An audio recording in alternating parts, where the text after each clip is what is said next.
In this video we will study about the electrostatic properties of a conductor. So there are few properties of electrostatic conductor, and we will study the first property. I will try to explain this property to you, that inside a conductor electrostatic field is equal to 0. So to understand this concept, we will make use the diagram example कि आप एक field apply करते हैं। आप field apply करने के लिए आपके लिए हमें दो प्लेट ले लेते हैं। एक पॉजिटिव प्लेट हो गया और ये नेगेटिव प्लेट हो गया। सो this is a positive plate and this is a negative plate, right? There's a negative charge on this plate. Okay, so what you will do, you have to put the conductor inside this.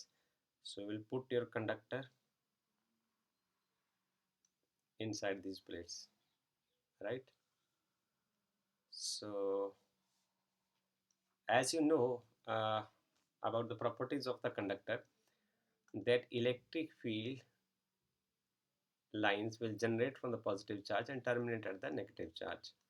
So there is a uniform electric field. This is the external field you have applied over the conductor, right? And its direction is from the positive plate to the negative plate, right? So just take care about the accuracy of the diagram. So it is just like this, right? So what will happen in the conductor? There are free electrons. This is what already we have studied. Conductor has free electrons. So when you will apply some extra field, E external, when you apply external field, what will happen then?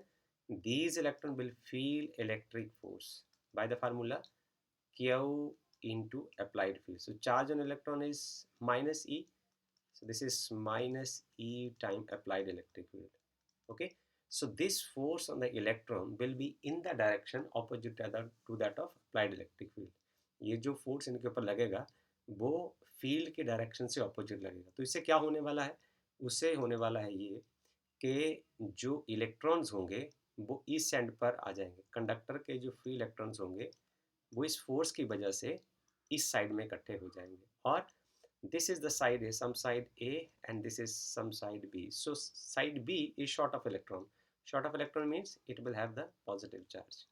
So these charges are called the induced charges on the conductor. Okay, so this process of inducing of charges in the conductor will continue till the induced electric field, till induced electric field induced is equal to the applied field, external field, right? So that the net electric field, so net electric field is, both the fields are vector quantities. This means आप इसका जो net result होगा वो E external minus plus minus of E induced electric field. So as both the fields are in the opposite direction, and the process of this inducing of charges in the conductor will continue till both of these fields will become same, and net electric field inside the conductor will become equal to 0. So as the concluding remark of this property is that electrostatic field inside the conductor is always equal to 0. So now we shift our discussions to the second property of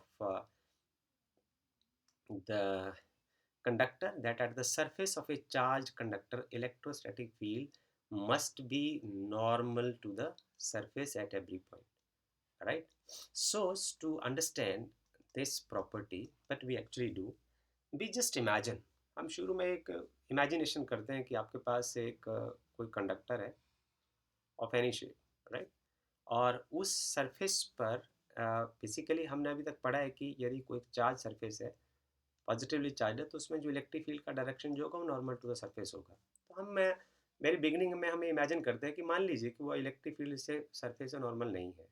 सो वो जो कोई electric field है वो एक अपने surface के साथ एक कोई एंगल बना रहा है, और उसका जो एंगल है वो कुछ इस तरीके का है,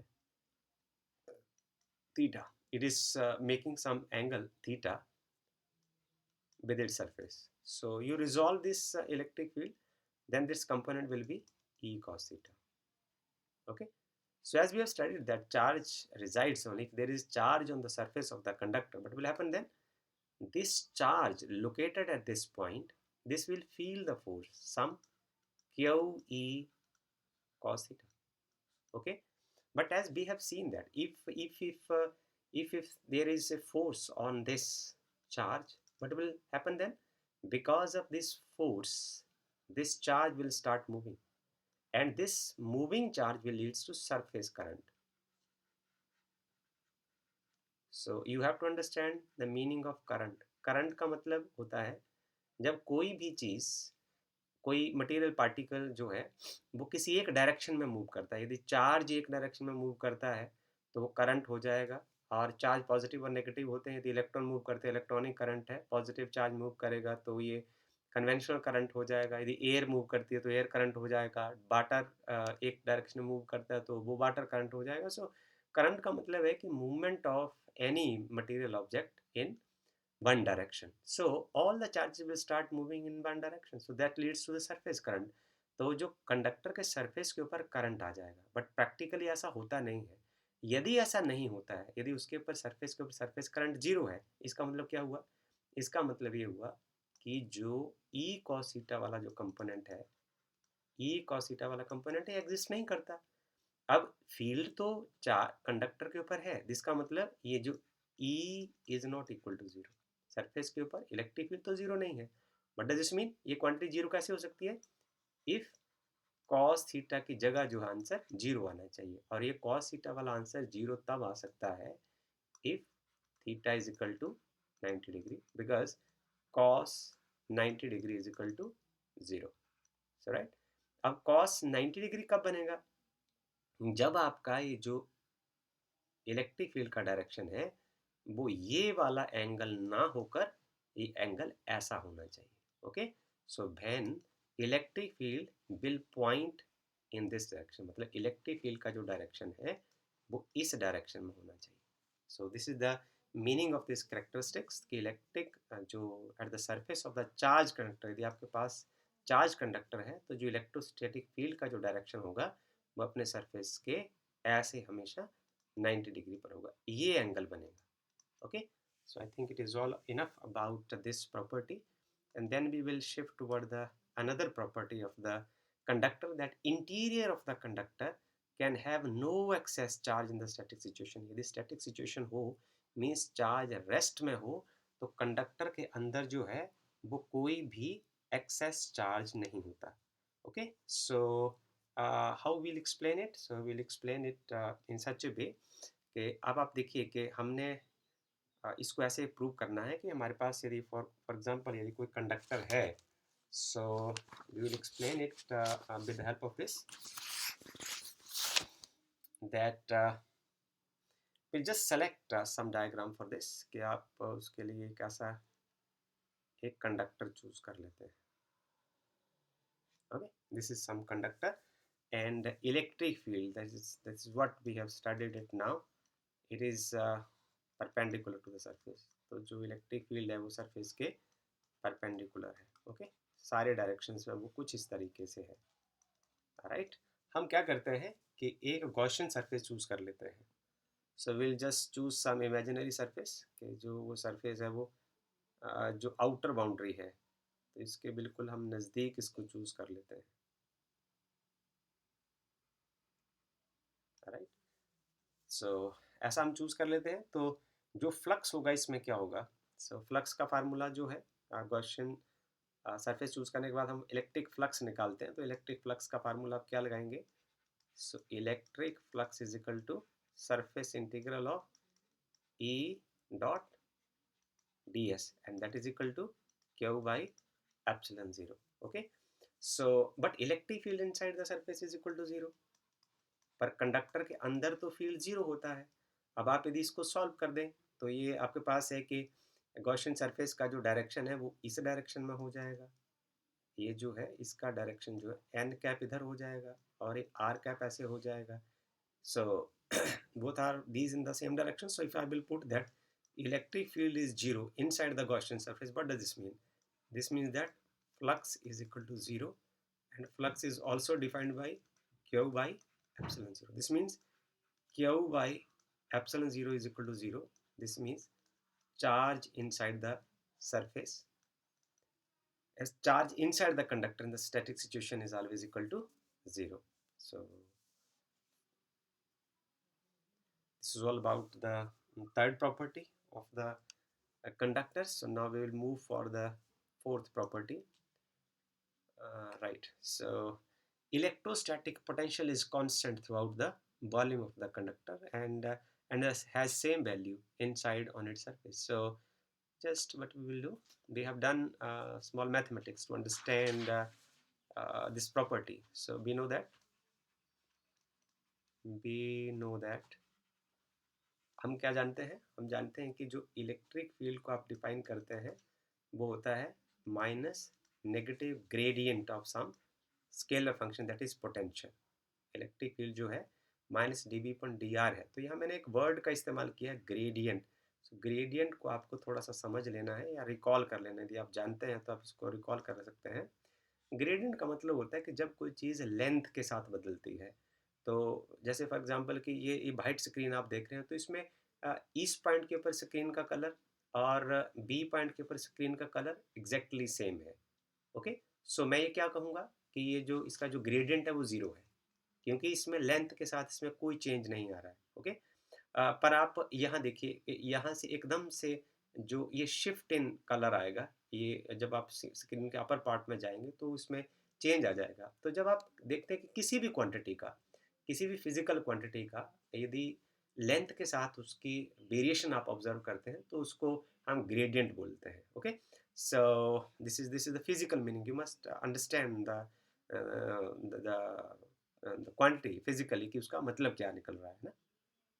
सो हम यहाँ एक प्रॉपर्टी का इस्तेमाल करते हैं कि जो इनसाइड द कंडक्टर, यहाँ आपके साथ बात की है कि इलेक्ट्रोस्टैटिक पोटेंशियल इज कांस्टेंट. जो पोटेंशियल है इसकी इस पार्ट की बात की है कि जो पोटेंशियल है वो conductor through out the volume of the conductor.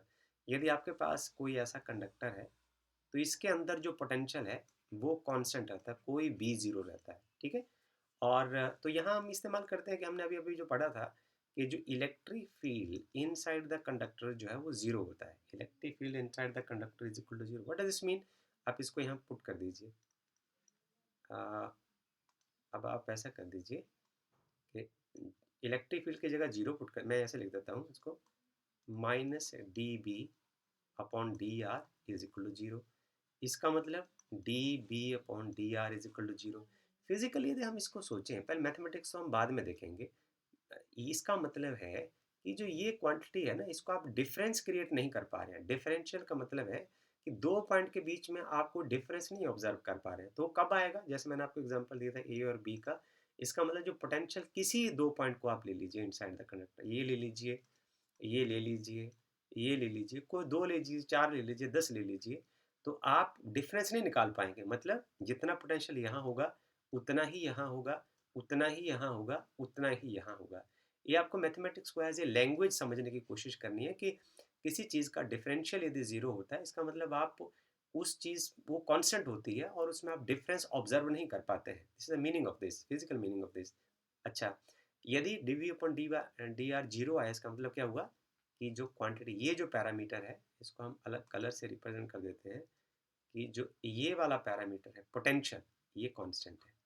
This means V is constant. और कहाँ? जहाँ इलेक्ट्रिक फील्ड जीरो है. Potential is constant where electric field is zero. तो where electric field is zero, electric field is zero inside the conductor. Conductor के अंदर electric field zero है, और यदि इलेक्ट्रिक फील्ड जीरो है इनसाइड द कंडक्टर तो उस रीजन में पोटेंशियल जो है वो कांस्टेंट है.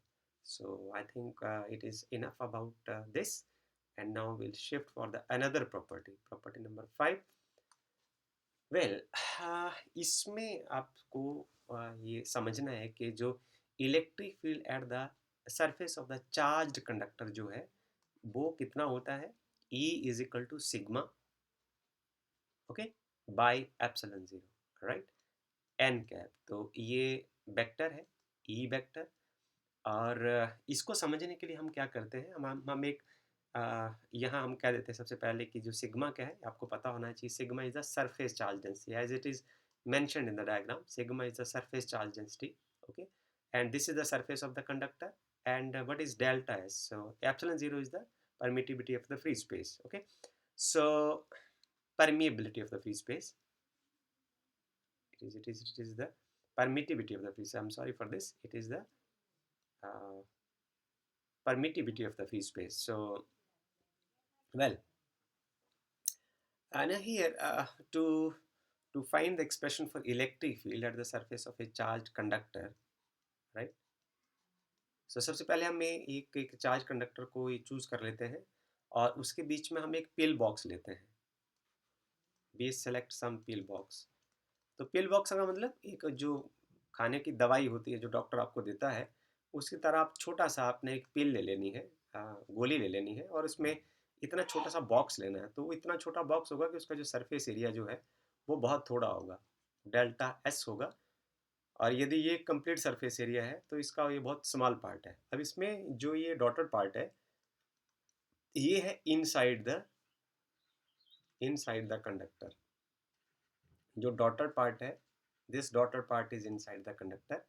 और ये जो थिक लाइंस वाला पार्ट है, this is outside the conductor. ये कंडक्टर के बाहर वाला पार्ट है, राइट. अब हमें क्या करना है, हमें ये पता है, हमें इस सरफेस के जो इन पार्ट में हम एक प्रॉपर्टी लगाएंगे कि जो electric field inside the conductor जो है वो जीरो होता है, ओके. तो जहां इलेक्ट्रिक फील्ड जीरो होता है वहां flux due to electric field भी जीरो होता है. इसका मतलब जो कंडक्टर के अंदर जो है वो फ्लक्स जीरो होगा. तो फ्लक्स यदि आप कैलकुलेट करना चाहते हैं तो only outer part of this pill box will contribute to flux. यहां हम लिख दूंगा outer part of the pill box, okay, will contribute to flux, right. तो फ्लक्स के लिए सिर्फ उसका ये पिल बॉक्स का ये वाला जो रीजन है, जो थिक पार्ट है, only this part will contribute, right. So if you have to determine now flux, तो फ्लक्स का फार्मूला आप देख लीजिए कि क्या होता है.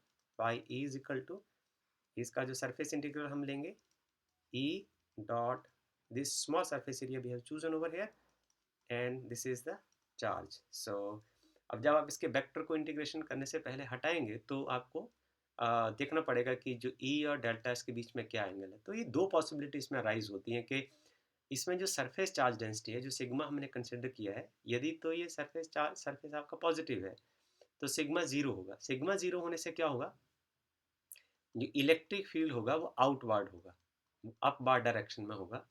और यदि सिग्मा लेस देन जीरो होगा, मीन्स नेगेटिव चार्ज होगा, इस सरफेस के ऊपर नेगेटिव चार्ज होगा, तो इलेक्ट्रिक फील्ड कैसे होगा, इनवर्ड होगा, okay. But in both the cases जो आपका जो सरफेस है, जो गॉसियन सरफेस आपने चूज किया है, ये वर्टिकली अपवर्ड ही होगा in both the cases, okay. So इस केस में भी ये वर्टिकली अपवर्ड होगा. तो जब सिग्मा पॉजिटिव होगा तो एंगल थीटा क्या होगा दोनों के बीच में, theta is equal to 0 degree. क्योंकि आप इसको आपको खोलना होता है ना, तो ये आ जाएगा आपके पास इंटीग्रल, सरफेस इंटीग्रल, ये आ जाएगा E D S cos theta. So you should have the knowledge of this angle. So यदि आपके पास सिग्मा पॉजिटिव होगा तो एंगल कितना होगा, 0 डिग्री. और यदि नेगेटिवली चार्ज होगा तो थीटा कितना हो जाएगा, 180 degree. So we are two possibilities, दोनों ही पॉसिबिलिटी हमारे पास पॉसिबल है कि ऐसा भी हो सकता है. और this part is equal to Q by epsilon zero. So यदि सरफेस चार्ज डेंसिटी का यहाँ कंसेप्ट है तो surface uniform surface charge density है, तो उसमें आप ऐसे लिख सकते हैं, यदि यहाँ कोई डेल्टा एस है, delta S, this is delta Q, right.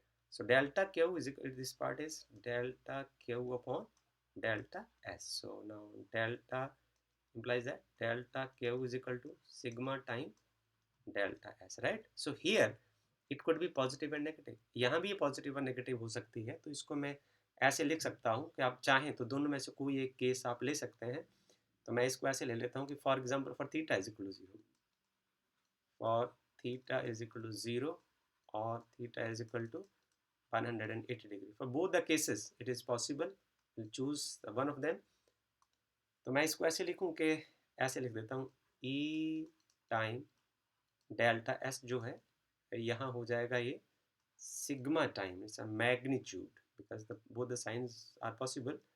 Delta S divided by epsilon 0. So delta S से delta S cancel हो जाएगा. Electric field on the surface of the conductor is equal to magnitude of sigma divided by epsilon 0.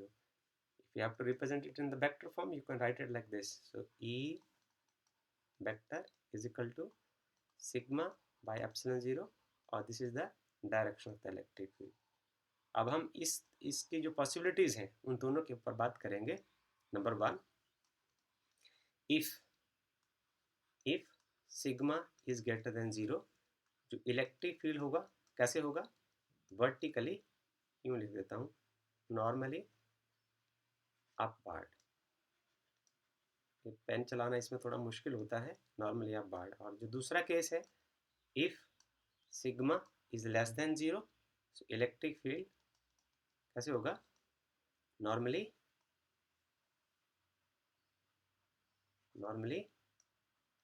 inward.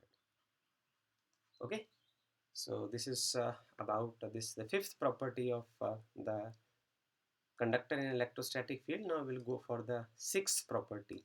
Okay, that is called electrostatic shielding. So if charges are at rest, then there is a new concept of the electrostatic shielding. Very interesting for us to understand it. So the first thing I would like to discuss with you, number 1,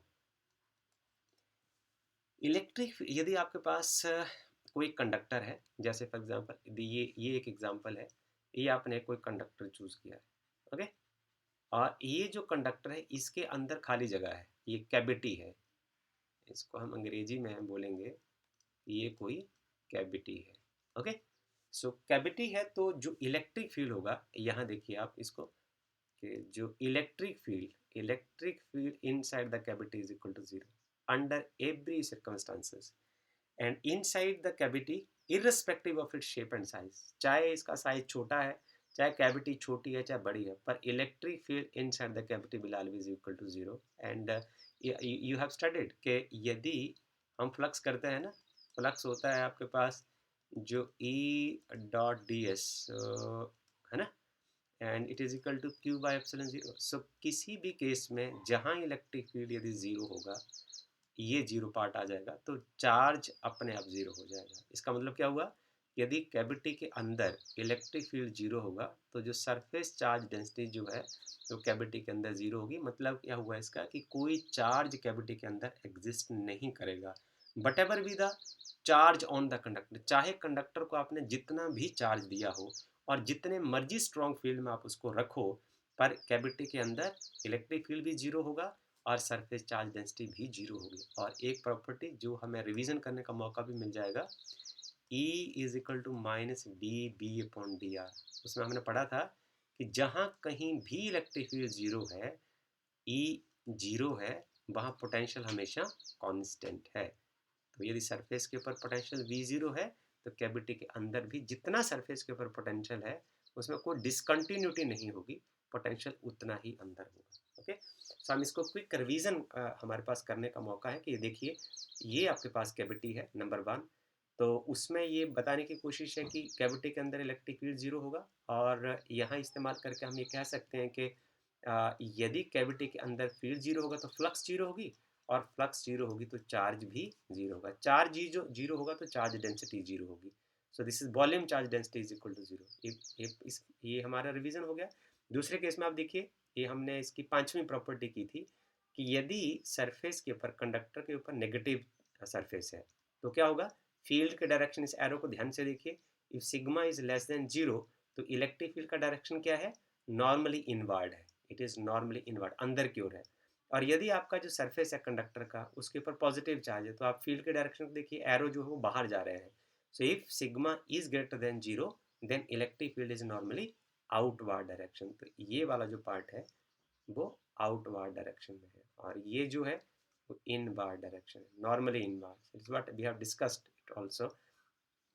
so this is the fourth part is also same. यहाँ उन्होंने volume charge density की बात की है, यहाँ उन्होंने surface charge density की बात की है कि यदि इलेक्ट्रिक फील्ड 0 होगा तो whatever you are taking surface plane sheet हो तो उसमें सरफेस चार्ज डेंसिटी जीरो होगी, और यहाँ यदि आपने कोई वॉल्यूम कंसिडर किया तो उसमें वॉल्यूम चार्ज डेंसिटी जीरो होगी। और ये डायग्राम आपको बताता है कि यदि इलेक्ट्रिक फील्ड जीरो होगा तो पोटेंशियल हमेशा कांस्टेंट रहेगा। ओके, सो अब हम क्या करते हैं कि अब हमने जो कुछ पढ़ा उसके ऊपर हमें कोई सवाल जरूर करना चाहिए, ताकि हमारी अंडरस्टैंडिंग जो है वो रिच हो जाती है इससे। तो इसके ऊपर हम एक सवाल करते हैं अब आपके साथ कि ये एनसीईआरटी के प्रिस्क्राइब सिलेबस का क्वेश्चन है और बहुत सुंदर सवाल वो बनाते हैं, तो हम इसको डिस्कस करते हैं और इससे आपकी समझ बढ़ेगी। तो पहले सवाल को पढ़ना अच्छे तरीके से बहुत ज़रूरी है। वो कहता है कि एक आप कभी कभी जैसे आप कभी कंघा भी करते हैं, नहा लेते हैं, कंघा करते हैं, तो एक comb runs through once dry hair attracts small bits of paper. तो जब आप सूखे बालों में कंघा करते हैं तो क्या होता है, तो वो एक कागज़ के टुकड़े को खींच लेता है। तो इसका जो एक्सप्लेनेशन वो ये होगा, फ्रिक्शन। तो जब आप बालों में कंघा करते हैं तो जो सूखे बालों के साथ फ्रिक्शन ज़्यादा होता है, फ्रिक्शन, मोर फ्रिक्शन। सो ये मोर फ्रिक्शन होने की वजह से क्या होता है कि जो कागज़ होता है वो इसके जो कंघा वो चार्ज हो जाता है और कागज़ जो है वो उससे पोलराइज हो जाता है। तो एक चार्ज ऑब्जेक्ट जो है वो अनचार्ज ऑब्जेक्ट को हमेशा, चार्ज ऑब्जेक्ट जो है वो चार्ज को ऑब्जेक्ट को भी अट्रैक्ट कर लेता है और अनचार्ज को भी अट्रैक्ट कर लेता है। सो ये इसका एक्सप्लेनेशन है। और दूसरा जो पार्ट है इसका कि what happens if the hair is wet. दूसरे केस में आपको कहा जाता है कि यदि आपके जो बाल हैं वो गीले हैं तो क्या होगा। अब आप देखिए कि जब गीले बालों में क्या होगा कि जो स्लिपरी हो जाते हैं, इसका मतलब फ्रिक्शन जो क्या होता है रिड्यूस हो जाता है, फ्रिक्शन घट जाता है। यदि फ्रिक्शन घट जाएगा तो क्या होगा, चार्जिंग कम होगी, चार्जिंग कम होगी तो अट्रैक्शन जो है वो अपने आप रिड्यूस हो जाएगी। तो यदि बिल्कुल नहीं होगी तो बिल्कुल भी नहीं होगी। दूसरा सवाल है आपसे वो है कि यदि ऑर्डिनरी जो रबड़ होती है वो इंसुलेटर होती है। इंसुलेटर मीन्स उसका जो चार्ज है वो फिक्स रहता है और वो इलेक्ट्रिसिटी से कंडक्ट नहीं करता।